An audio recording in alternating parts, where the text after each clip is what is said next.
In Leyland, West Virginia, a 35-year-old husband and father goes missing.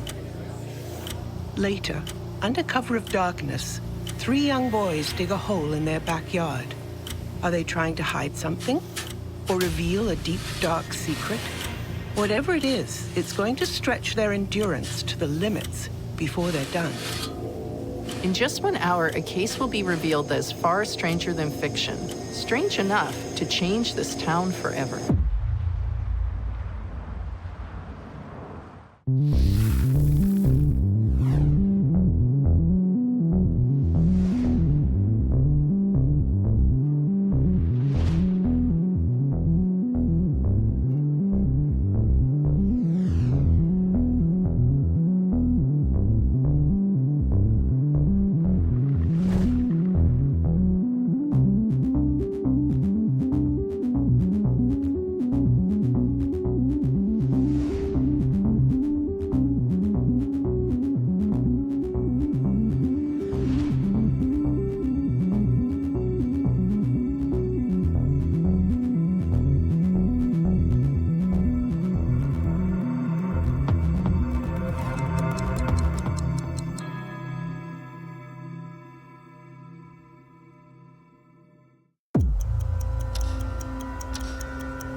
Family. For those lucky enough to have one, it can be the most wonderful thing in the world. Your best friends, your mentors, your protectors in times of trouble. But some families can have a dark side too. They harbor secrets and use guilt like a weapon to make individuals stay loyal to the group. Some even commit crimes together and do whatever it takes to keep their skeletons deep inside the closet. Even the most honest people in the world can sometimes become killers when the safety or honor of their family is at stake. It's after midnight on January 31st, 1983, when Cleo Duncan explains to her 3 sons what she needs them to do. It's a task that could force anyone to the breaking point, mentally and physically. But it must be done for the sake of her and their beloved grandmother, Dorothy Grubb. The oldest flat out refuses and tells his brothers to go back to bed.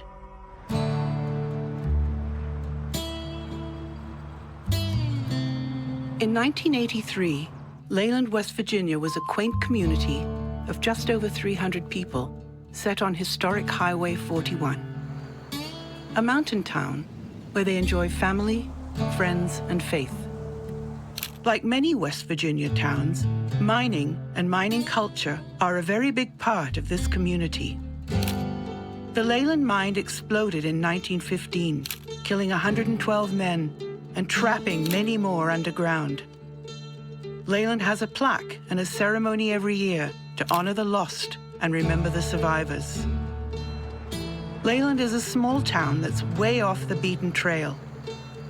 The people there haven't seen much trouble since the mine caved in, and that's just the way they like it.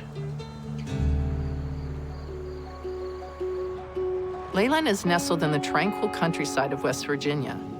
Situated near the awe-inspiring Grandview State Park, it's the perfect place for outdoor enthusiasts.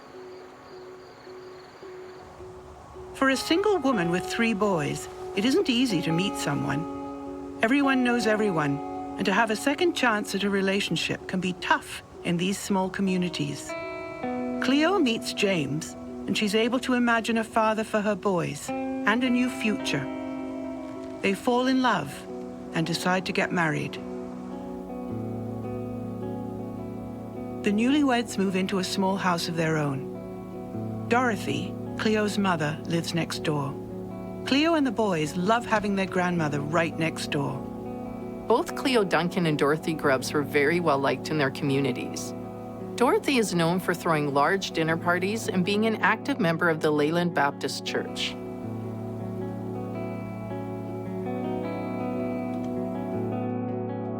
After 3 boys, Cleo gives birth to a baby girl, and James is a new father and a stepdad.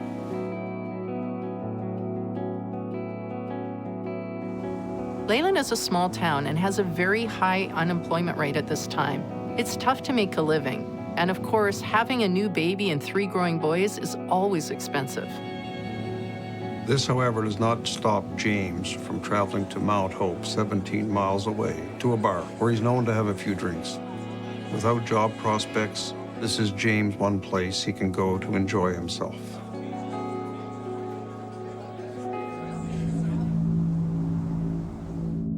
Early on, it was easy. But these days, James and Cleo are finding their marriage to be more work than pleasure. It must be troubling to Cleo that James spends so much time at the bar. When one of the partners in a family situation is abusing alcohol, it leads to financial difficulties, domestic violence possibly, divorce, infidelity, child abuse. The list is a full gamut of problems when alcohol is brought in with one. In this particular case, with Mom at home with the dad out drinking, it's obviously a situation where alcohol is impacting on that family. As difficult as Cleo's relationship with her husband might be getting, her relationship with her children is strong, and the siblings get along well with each other too. Children growing up in this environment see more violence than they ever should. They experience more foul language and very horrible domestic issues, but usually through it, they develop a bond with one parent or the other that's unshakable, and it carries on the rest of their life. In this particular case, that bond was with his mother. The eldest, being 17, has been looking after his brothers for some time already. While sometimes reluctant, in the end, he usually does whatever his mother and grandmother ask him to do. But his loyalty to family will be tested like never before, as he and his brothers are asked to do something that goes far beyond ordinary chores. And both Cleo and her mother know that they are pushing these young boys further than could reasonably be expected of any sons or grandchildren, even if they are grown adults. 2 days earlier, in the wee hours of January 29th, 1983, Cleo is home with her children, who are all asleep. When James is out late, she tosses and turns and worries about her husband. James is at the bar again. When James finally gets home from the bar, Cleo is awakened. James is extremely intoxicated, slurring his words and acting angry and irrational, demanding food. Cleo tries her best to do whatever he wants and placate him so the children don't wake up. James chides her and threatens her as she makes him some soup.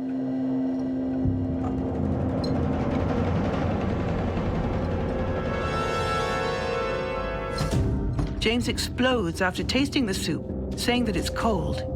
He demands another bowl and says, "This time it better be hot." James furiously chases her around the room. She begs him to calm down. It's at this moment that James realizes the wood stove is out. It's a cold night. He's infuriated that the stove is not on, and this is going to lead him possibly into a fit of anger.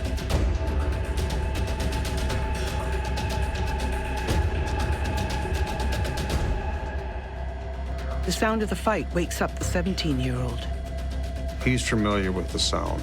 He hears his mother and James yelling and screaming, and he's thinking, do I have to intervene and give her help? It's a terrible position to be in. Should he risk his own safety to help? He knows that if he confronts James, things are likely to escalate.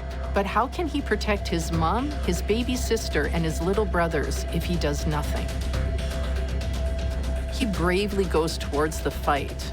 What he walks into is every bit as bad as what he'd imagined. It's clearly a dangerous night for the Duncan family. And true to his pattern, James will now lash out at anyone in his way.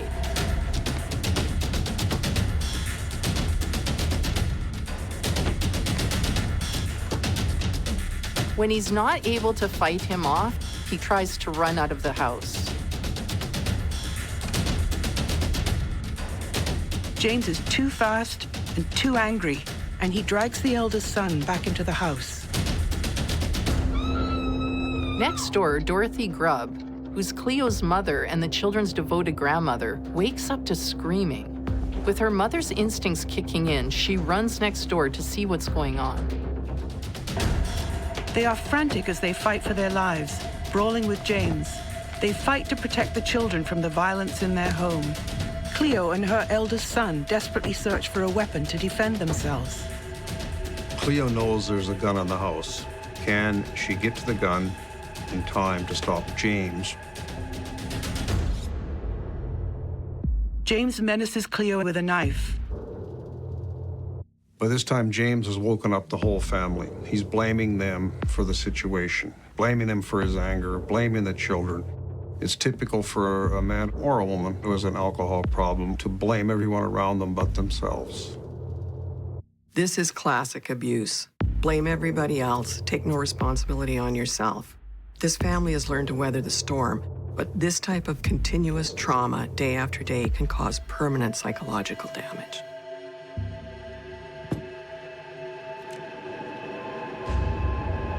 James grabs the gun. This is Dorothy's gun. So he now wonders, why is Dorothy's gun with his daughter? Is she afraid for her life? This would even make him more angry as he goes forward.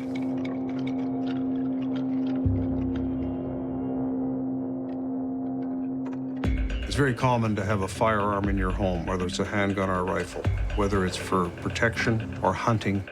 People like to have firearms, and it's your legal right to have one. The trouble is, when there's a situation in that home, it escalates the possibility of the firearm being used on someone from that home. Somehow, Dorothy manages to get the gun away from James and point it at him. Gunshots. The damage is irreparable. James Duncan is dead. 48 hours after the gunshot rings out, Cleo's sons face an even more unthinkable situation. They head to the shed in the backyard and gather up tools. But they aren't running on panic and adrenaline. They are acting on the carefully considered instructions of their mother, who is perhaps, in her own way, trying to fix the mistakes of 2 days ago. But she hasn't slept since then and is under enormous stress, so her thinking may not be as clear as she thinks it is. The boys haven't slept much either, but they know they love their mum and grandmother, and they are willing to do whatever it takes to keep them happy. One of the tragedies in these situations is that children get brought into it and they end up participating in or committing a crime that's way before they should ever be exposed to this in their life. It will carry with them for the rest of their days, but because of the love and the bond they have with that one parent, they will commit a crime with them to help them. 2 days earlier, on January 29th, they were all in shock at the sight of James Duncan's lifeless body on the kitchen floor. They're afraid that no one will understand that Dorothy acted in self-defense. They felt they needed to act fast, so they decided to bury James in the backyard. What's a mother to do when all that is left is the unthinkable? Cleo Duncan didn't choose to be in this situation, but she needs to find a way out.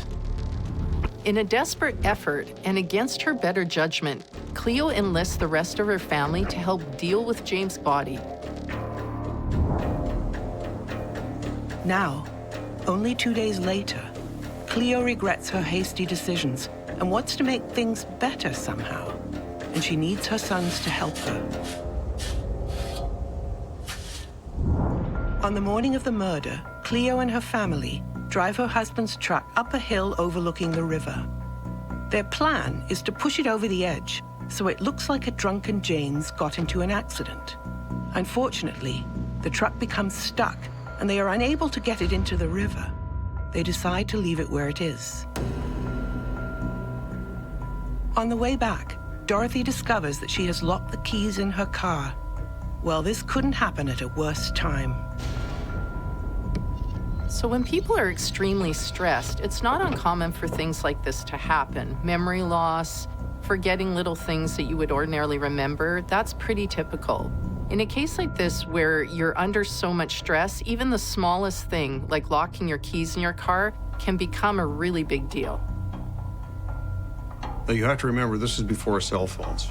You can't just phone a tow truck or anything like that. So amazingly, a friend shows up to help them. One of the benefits of living in a small community, they are lucky enough to have someone they know drive by and lend a hand. Much to their relief, their friend drives Dorothy back to the house to get a spare set of keys. This isn't a criminal mastermind who's practiced on getting rid of evidence. This is a traumatized family just trying their best to erase this horror from their lives. The next day, on January 30th, 1983, Cleo files a missing persons report, but is too ashamed to tell authorities about James's behavior. Instead, she vaguely reports him missing without any detail, hoping the police will simply take the report and move on. With the body buried and the missing persons report filed, there should be nothing left for Cleo to do now but move on with her life. But deep inside, something is still bothering her, something she hasn't quite figured out yet. But in less than 24 hours, she'll realize that this nightmare isn't over. There is still one difficult task that needs to be completed, and it could prove to be the most unpleasant hour her family will ever have to endure.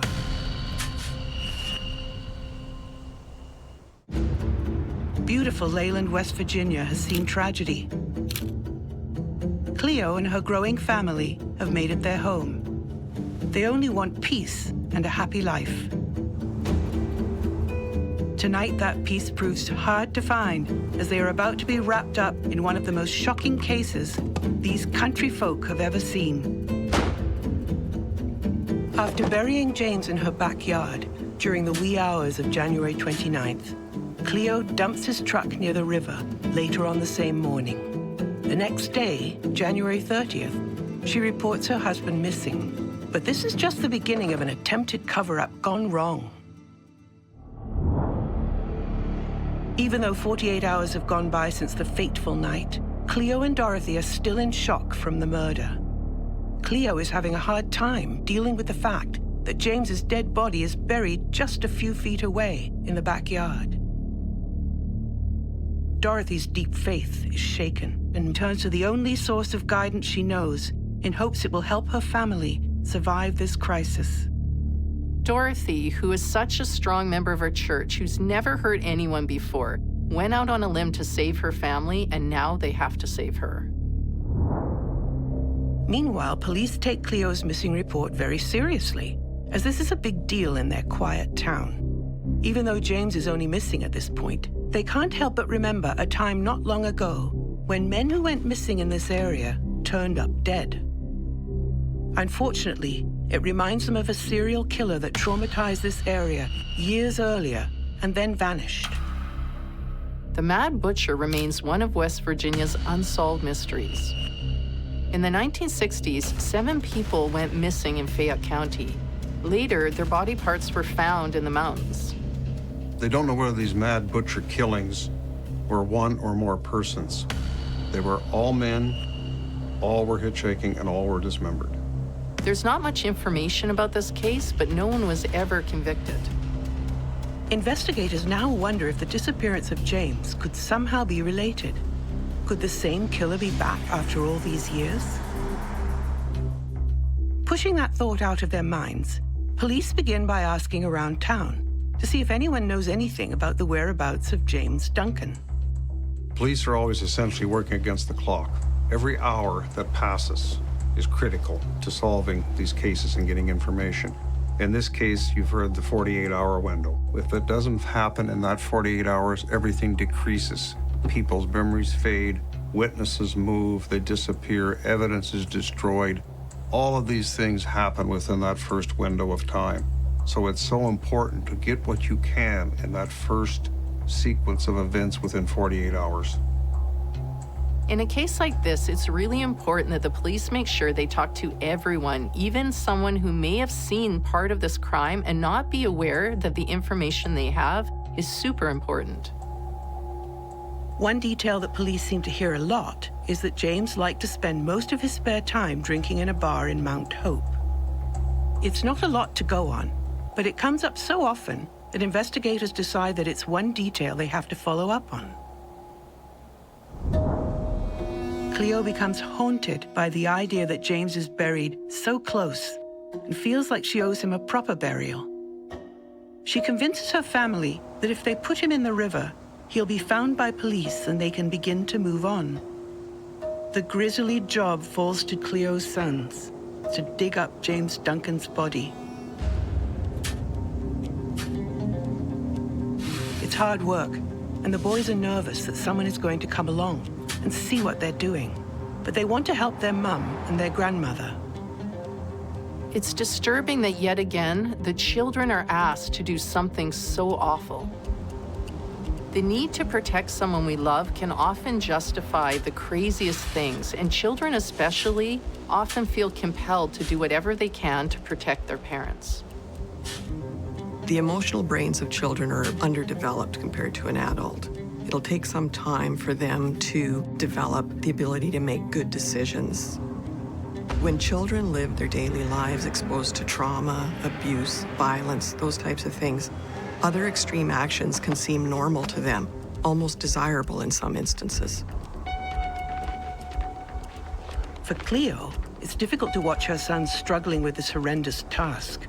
But she does her best to offer emotional support, keep them on track, because she knows that the worst is yet to come.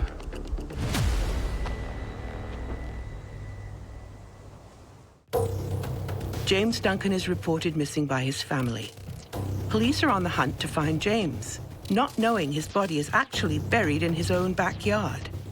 His wife, Cleo, wants to dig up the body and dump it in the river, so it will be found and given a proper burial. Her 3 young sons are caught in the middle of all of this.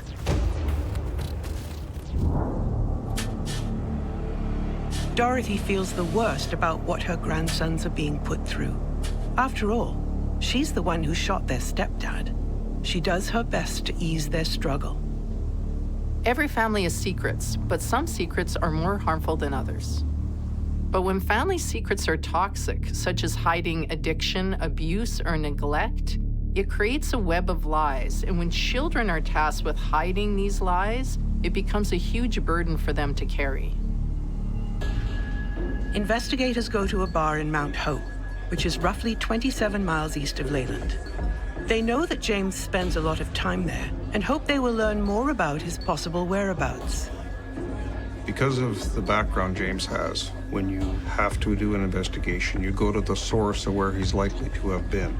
In this case, he was at a bar, so you go to the bartender, the most likely source of information, find out if he's sleeping it off, who was he with, when did you see him last, to get this investigation going and form your timeline. The bartender explains to the police that James is a regular and that he hears a lot of complaints from James about his home life.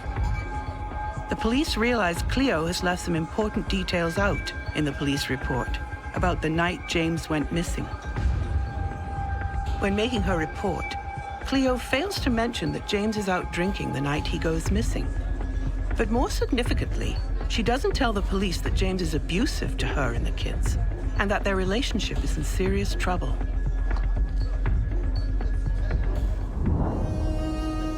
Finally, their hard work pays off. The eldest calls for the others to stop digging. Exploring the loose dirt more carefully, he uncovers the first sign of their goal, a human hand.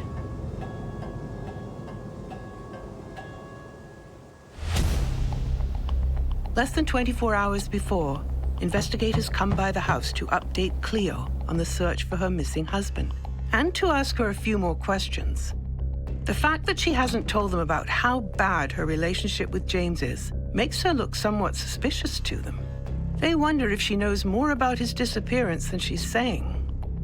In a case like this, to come up with an initial suspect list, you have to first start with the family. Were they involved? Are they part of this? Was there an internal conflict in this family? You've got to eliminate all that. Even though they have a gut feeling that Cleo is hiding something, she continues to act innocent, and investigators have no evidence to suggest otherwise. So they thank her for her time and continue their search for James Duncan, never suspecting how close he really is.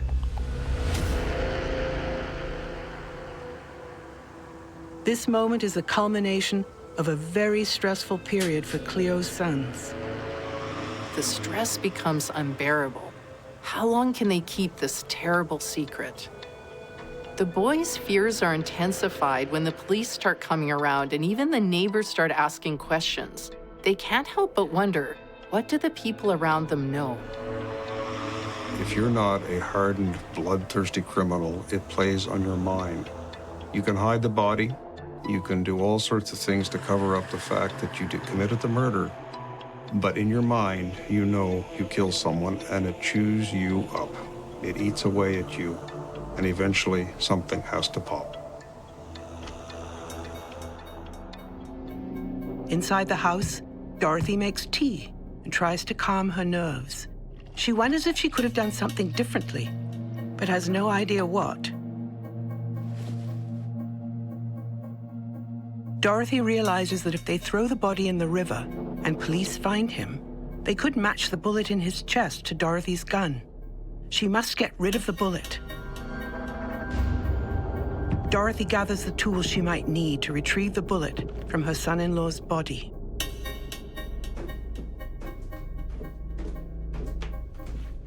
Dorothy's youngest grandson runs into the house, upset at what's happening outside.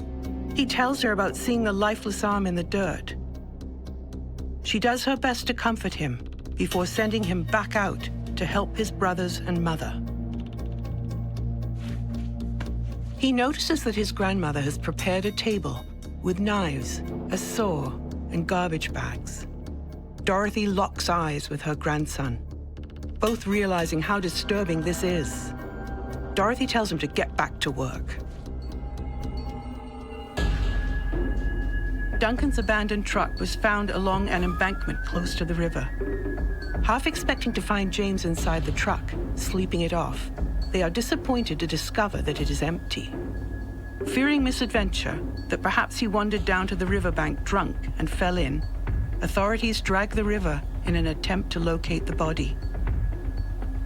To drag a river for a body is a pretty big ordeal for a small police force. Most big police departments have the luxury of a dive team or underwater camera capabilities, depending on the river, the circumstance.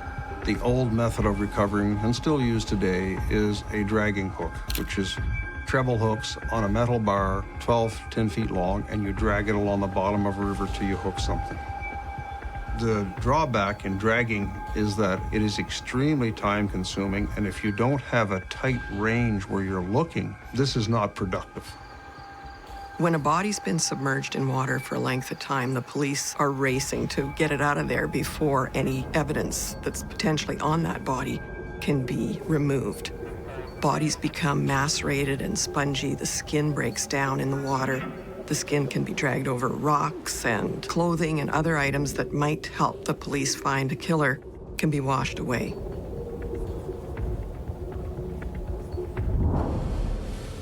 But it isn't a river that James Duncan's body needs to be retrieved from. At least, not yet. There's still a lot to be done before he'll be officially found.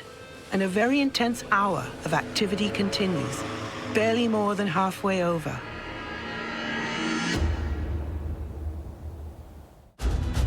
Police are still searching for James Duncan. Knowing that his relationship with his wife is abusive, investigators wonder if she might know more about his disappearance than she is admitting.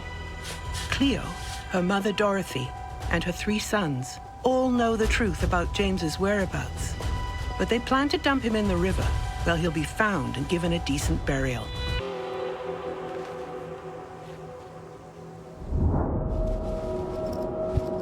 Gathering her strength, Dorothy heads outside to see where things are.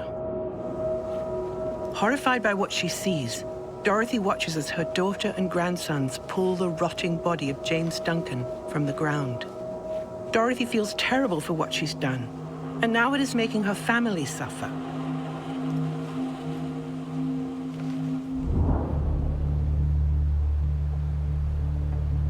While working the late shift, 2 police officers watch as a car oddly comes to a stop on the Wiggins Bridge near Higgins, West Virginia. Someone from the car has thrown something big off the bridge. The police fly into action as the car speeds off. The cops see a male figure run into the woods, but can't catch him. Police go to investigate.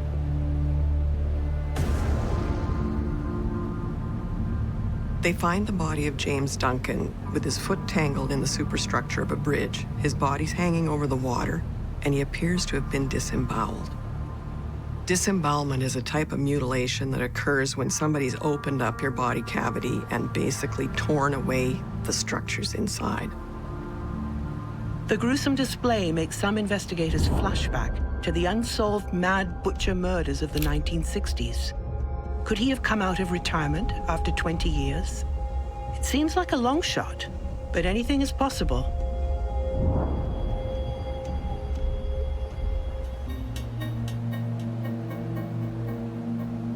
The officers struggle to get James off the bridge. It's a gruesome sight. They have difficulty reaching the body, and they don't want to do anything to damage evidence.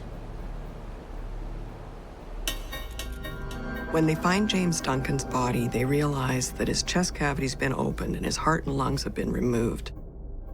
This leads the police to possibly think, was he part of an organized crime gang? Was it a debt? Was it a drug issue? Because of his drinking, had he ticked someone off and they took revenge on him? There seems to be an emotional element to the motivation. The crime is torture as well as murder. And we all know that there are some people who are psychologically unstable. They may be hearing voices, and they may not have a good sense of reality and be quite delusional.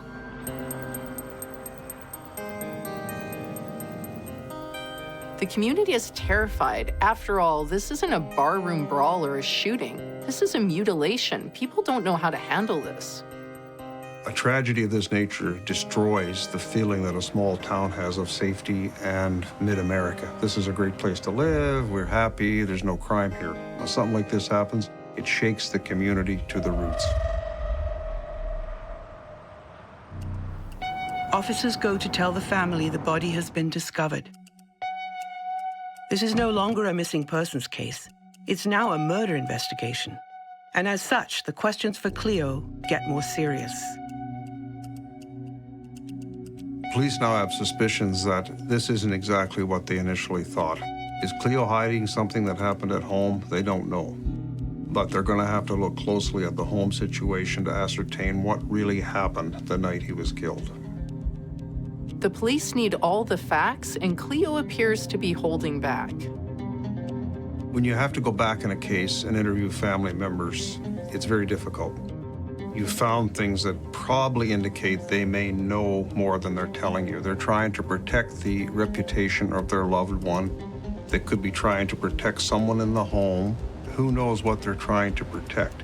But you have to gain their trust and slowly move that investigation forward into where you are getting the right answers as to what transpired the night that this person died.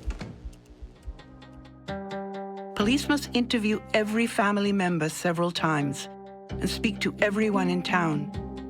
They need to dig into every detail about this family.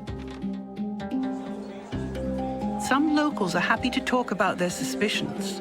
They believe that James may have been abusive toward Cleo and her sons. There's an old saying, no one knows what goes on behind closed doors. And this is a very typical situation police have to deal with, where the woman is afraid to come forward because they don't want the shame of having to admit that they're in a bad relationship. Dorothy and her daughter are very close, so it's likely that Dorothy knew at least something about what kind of man James is. Police have questions about James's relationship with Cleo's eldest son. It's clear that he doesn't like James, and he's old enough to do something to protect his mother and brothers. But is he capable of such a brutal killing? After the autopsy, the medical examiner concludes that James Duncan died of a gunshot wound and not from the excision and removal of his heart and lungs. When you're suspicious that family members have been involved in a crime together, it's very difficult not to give your cards away. So when you are ready to do the proper inquiries and investigation, you separate them as quickly as possible, either into separate rooms, a police vehicle, then you can start tearing their story apart through questioning of the separate family members. If you let them have a minute together, they can keep changing their story and making you chase your tail all day long. Cleo has been lying to protect her mother, but she realizes this is making authorities think her eldest son did this. It's time to tell the truth. Her shame about the kind of man James is can't be the reason anymore. Cleo tells investigators the whole story of what happened on the early morning of January 29th, including James abusing her and the eldest and threatening all of them with a gun. She describes her mother, Dorothy, shooting him in self-defense, and how they all bury him in the backyard. Somewhat ashamed, Cleo goes into great detail about the hour she and her family spent digging up James' body, and then admits to something awful. She explains how Dorothy convinces them that she must get the bullet out of James before they dispose of his body. It might seem like it makes no sense, but remember, these ladies aren't thinking straight. They're under a lot of stress and probably haven't slept in days. Unfortunately, everything they do after James is dead makes them look more and more guilty. Dorothy cuts into the body of her son-in-law, looking for the bullet that killed him. She can't find it. She is desperate and crazed. She cuts out his heart and lungs and puts them in a bag. So what started as a fairly straightforward act of self-defense turned into a very complicated murder case. Even though Dorothy can't retrieve the bullet, they still decide to push through with the plan. And that's how James Duncan's body winds up dangling from the bridge as police witness Cleo, Dorothy, and Cleo's eldest son making a quick escape. Just a few hours earlier, as they prepare the body for the trip to the river, none of them can stop to imagine how badly their plan might go and how much worse things can possibly get.